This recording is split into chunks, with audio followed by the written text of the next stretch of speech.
मेहमान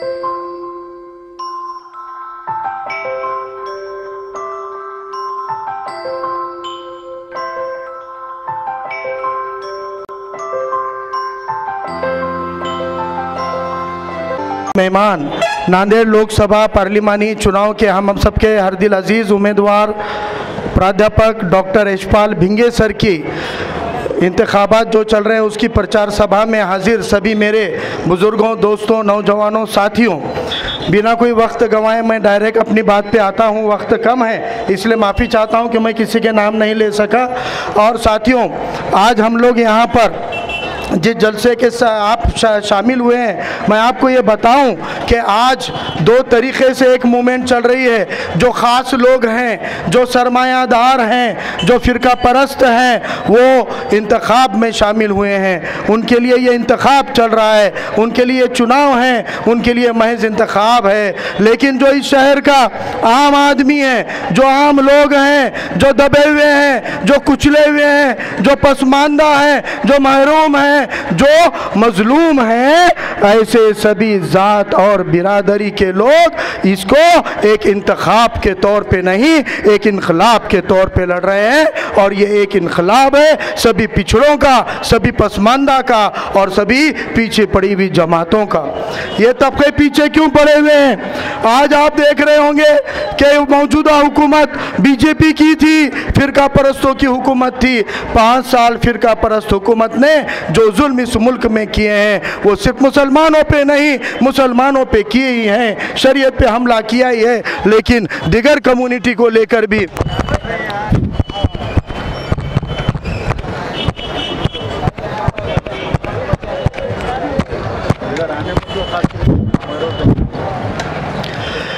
दिगर कम्युनिटी के ऊपर भी उन्होंने जुल्म किए। इसलिए आज मुल्क के अंदर एक बहुत बड़ा इनकलाब चल रहा है। ख़ास तौर से मैं कहना चाहूँगा महाराष्ट्र के अंदर, मराठवाड़ा के अंदर और अपने नांदेड़ के अंदर भी इस बात को लेके सभी पसमानदा और पिछड़े हुए तबके मुत्तहिद हो गए हैं। और उस मुत्तहिद तबकों का, सभी दबे कुचलों का, जिनके ऊपर भी जुल्म हुआ है, सभी मजलूमों का जो इत्तेहाद है, उस इत्तेहाद का नाम वंचित बहुजन आघाड़ी है। और ये वंचित बहुजन आघाड़ी की तरफ से हम ये इनकलाब का आगाज कर रहे हैं। यहाँ पे मेरे साथियों ने बताया, इन्होंने गिनाया कि किस तरीके से फिरका परस्तों ने तो जुल्म किए ही हैं, लेकिन जो मौका परस्त कांग्रेस की जैसी अपने आप को नामजद सेक्युलर कहने वाली जमातें हैं, इन्होंने भी मुसलमानों के ऊपर बहुत बड़े बड़े जुल्म किए हैं। इसकी गिनती इन्होंने गिनाई है। मैं भी कुछ बातें बताऊंगा, लेकिन पहले मैं आपको ये बात कहना चाहूँगा। सभेमध्ये आवाज निघून असं प्रबंध केला जातो। आपल्या साऊंड सिस्टम वाले सुपारीच घेतली। जितने भी तबकों पे यहाँ पे जुल्म हुआ है वो सब उठ के खड़े हुए हैं। अकेले मुसलमानों पे जुल्म होता तो बात और थी। हम अकेले इस जमहूरियत के अंदर उतनी तादाद में नहीं है कि कॉरपोरेटर से बड़ा कोई एमएलए एमपी चुना कर लाए। लेकिन अभी जब दूसरी जमातों के हम देखते हैं, मैं मुख्तसर में आपको बताना चाहता हूँ कि जो हमारे पिछड़े दलित भाई है, ऐसे नांदेड़ की क़यादत ने, अशोक चौहान ने जब से 40 सालों में अपने हाथ में इसकी कमान संभाली, उसके बाद में एक एक करके दलित हो, मुसलमान हो, ओबीसी हो, आदिवासी हो या हमारे बहुजन मराठा भाई हो, इनको हुकूमत के बाहर फेंकने का काम किया है। एक एक से हुकूमत के बाहर निकाल लिया और सारी हुकूमतें, सारी विरासतें महज अपने घर तक महदूद करके रख दी। 40 साल पहले का नांदेड़ देखिए, हरिहर राव सोनूले नाम के एक हमारा दलित भाई नांदेड़ का एमपी था, खासदार था, जो नांदेड़ का पहला खासदार हमारे दलित समाज से आता था। इस नांदेड़ में फारूक पाशा साहब की एक नहीं, दो नहीं, चार बार वो चुन कर आए। उनको सिर्फ मुसलमानों ने नहीं, नांदेड़ के हमारे सेक्युलर हिंदू भाइयों ने, हमारे दलित भाइयों ने, हमारे पिछड़े भाइयों ने भी वोट दिया, तभी वो 4 बार चुन कर आए। नूरुल्लाह खान साहब यहाँ पर चुन कर आए हैं, वो भी यहाँ पे चुनाव लड़े, सबके वोट लेकर वो भी चुन कर आए। लेकिन जब से अशोक चौहान ने सियासत की बागडोर संभाली है, जब से अशोक चौहान चौहान ने अपने हाथ में नांदेड़ की सियासत ली है। उन्होंने हरिहर राव सोनू के दलित समाज की विरासत को छीनने का काम किया, अपने घर में रख दिया और अपने बहन भाई को 4-4 बार एमपी बनाया, खुद एमपी बन गए और ख्वाब देख रहे कि जब तक जिएंगे वो जो चाहे चुन के आ जाएं। इसी तरह उन्होंने फारूक पाशा की क़यादत को, उनकी विरासत को, उनके एमएलएशिप को छीन कर अपने घर में अपने घर वालों को और नौकरों को बांटा। इसी तरह नूरुल्लाह खान की विरासत को छीना। आज किसी तबके पे इंसाफ नहीं हो रहा। अरे हमारी हुकूमत छीन ली तो कम से कम हमारे मसले तो हल करो, हमारे लिए कुछ खिदमत तो करो। आपको ना तो हम क़यादत देंगे, ना आपको हम लीडरशिप देंगे और ना आपके लिए कोई काम करेंगे, आपसे छीनने का काम करेंगे। दलित समाज के, दलित बस्तियों के लिए करोड़ों रुपए का फंड आता है, लेकिन 2013 से 14 रहो, 15-16 रहो फंड आता है, उसको अमीर बस्तियों में पलटा देते हैं और वहां पर जाकर देखो कचरा है, नालियां है, गंदगी है। 15 से 16 दलित नगर सेवक हैं, लेकिन उनकी बस्तियों में तरक्की नहीं है। 22 मुसलमानों के नगर सेवक है, लेकिन हमारी बस्तियों में तरक्की नहीं है। क्यों नहीं है? क्योंकि यहाँ साहब की इच्छा के बगैर कोई भी फंड इधर से उधर नहीं होता और साहब की इच्छा दलित मुस्लिम बस्तियों की तरफ कभी फिदा नहीं होती। आपकी विरासत छीनी, आपकी तरक्की छीनी और उसके बदले में आपको क्या दिया? आज उलेमा ने कहा भाई हमको कभी तो भी टिकट दो ना, एक आधे मुसलमान को एमएलए एमपी बनाओ। उलेमा को बोल रहे दिए थे ना उलेमा 1979 में अब्दुल करीम सिद्दीकी साहब मरहूम को 1919 में टिकट दिए थे, चुन के नहीं आए, मुसलमान चुन के नहीं आते, उन्होंने गिर गए ना, आप कहीं को देने का टिकट खराब होता। अरे भाई 1979 में अब्दुल करीम सिद्दीकी साहब चुनाव हार भी गए होंगे, तो 1989 में अशोक चौहान, आप भी डॉक्टर वेंकटेश काब्दे से लोकसभा का चुनाव हार गए थे, लेकिन 89 में हारने के बाद 92 में तुमको दोबारा टिकट मिलता, तुम आमदार बन जाते, 93 में मंत्री बन जाते। यानी अगर तुम हारो तो 3 साल के बाद टिकट मांग सकते और मुसलमान हारा तो 40 साल तक उसको टिकट नहीं दोगे।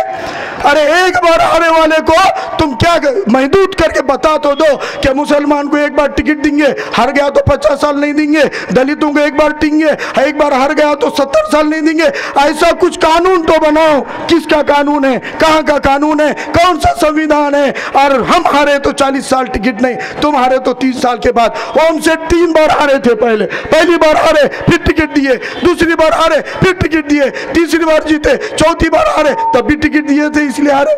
4 में से 3 बार हारने के बाद ओम सेठ को टिकट दे सकते हो, लेकिन इतनी कसीर तादाद में मुसलमान रहते हुए तुम इनको एक बार हारे बोल के 40 साल उन मरहूम शख्सियत के नाम ले लेकर उनको हराने का काम कर रहे हो।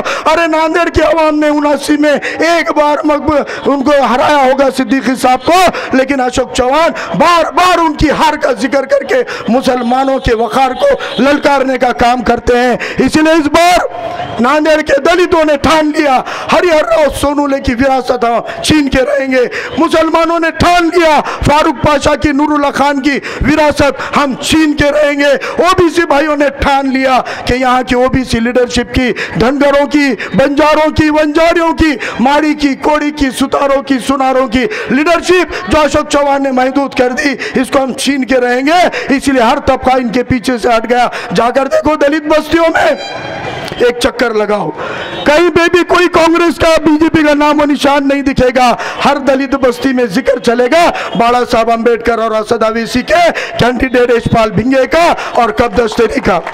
जाकर देखो ओबीसी धनगरों के, हटकरों के और माली कोली सुतारों के बस्तियों में पूछो उनको, वहां पर आपको कोई कांग्रेस बीजेपी का नाम नहीं दिखेगा। जाकर देखो मुसलमानों की बस्तियों में पूछो क्या तुम अशोक चौहान को वोट दोगे, तो वहां आपको मुसलमान जरूर गुस्से में आके, अरे ये हद है, उनके प्रोग्रामों में लोग आ रहे नहीं, जलसों में आदमी आ रहे नहीं बोल के लेडीज को घेर के फंक्शन हॉलों में औरतों में प्रोग्राम लेना पड़ रहा। इतनी मजबूरी उनको आ गई, आज मुसलमान उनके पीछे नहीं है। अगर दलित और मुसलमान का वोट बैंक ही नहीं है तो अशोक चौहान एक बार डॉक्टर काब्दे ने हराया था 2019 में। इंशाल्लाह यहाँ का दलित मुसलमान डॉक्टर भिंगे बन के तुमको हराने को आ गया है।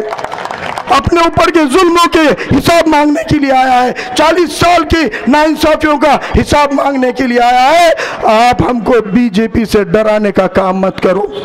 अरे इन्होंने मुसलमान और दलितों की नहीं, मराठा परिवार के बापू साहेब बारटकर, गोरठेकर, किन्नारकर, हरिभाऊ पाटिल, ये मराठा परिवारों की राजनीतिक विरासत को भी छीन लिया और बांटा किसको? खुद एमपी बन के खासदार, बीवी को एमएलए बना दिए।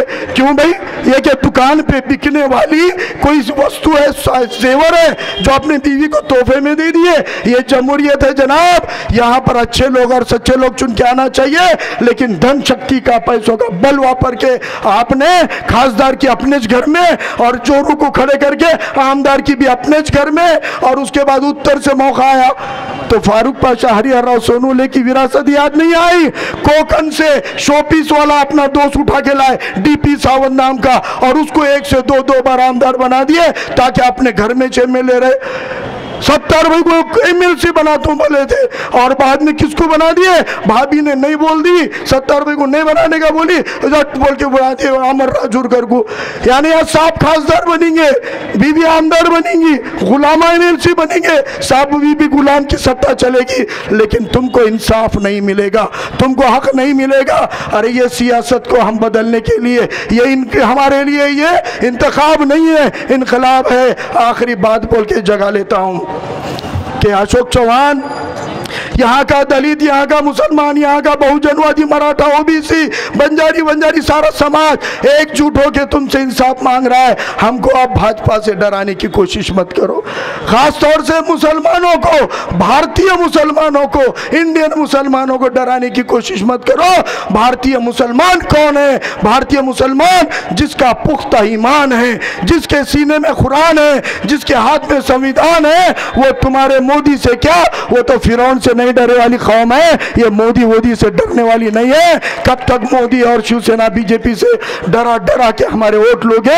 अब हम मुत्तहिद हैं, अकेला मुसलमान नहीं है, अकेला दलित नहीं है, अकेला ओबीसी नहीं है। नांदेड़ की तमाम ताकतें एकजुट हो गई है और कांग्रेस और बीजेपी दोनों को कुचलने के लिए काबिल है। इस बीजेपी के कमल को बार बार कीचड़ में खुंडलने का काम नांदेड़ की आवाम ने किया था, किया है, इंशाल्लाह करेगी। लेकिन इस पंजा को जिसने हमारे जमहूरियत का गला घोंटा है, इसके भी टुकड़े टुकड़े करने की जिम्मेदारी इंशाल्लाह नांदेड़ की आवाम लेगी।